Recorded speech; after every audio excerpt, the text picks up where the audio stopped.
लाल पियर रंगवा डाली हो सूट साला बरवा में। Romeo records studio Jahanabad.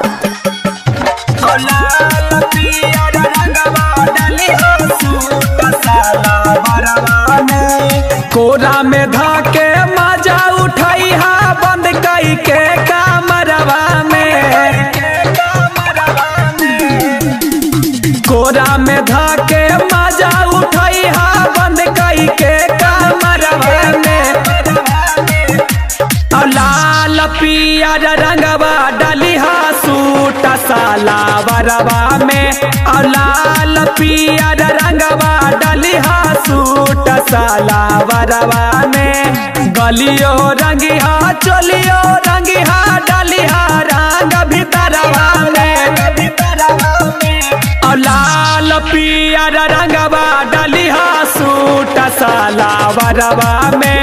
लाल पियर रंगवा डाली हा सूट साला बरवा में। लाल पियर रंगवा डाली हा सूट साला बरवा में।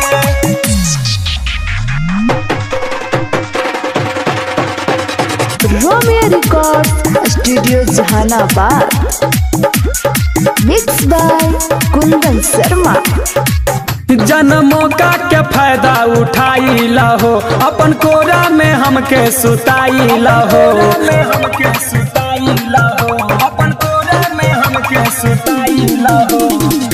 जन्मों का फायदा उठाई लहो अपन कोरा में हमके सुताई लहो। जतने डलबा तने धरबा हमरा के बाजरवा में। लाल पियर रंगवा डाली हा सूट साला बरवा में। लाल पियर रंगवा डाली हा सूट साला बरवा में। पियर रंगवा डाली हा सूट साला बरवा में। Romeo records studio Jahanabad. Mix by Kundan Sharma. सुनल भर गुंजन बिहारी नु हो अके धइल भर अकबारी नु हो।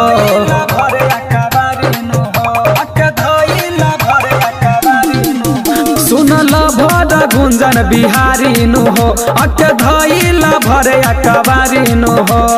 रोशन बिहारी चुमा लिहले धई के अंधरवा में। लाल पियर रंगवा डाली हा सूट साला बरवा में। लाल पियर रंगवा डाली हा सूट साला बरवा में। Romeo records studio Jehanabad.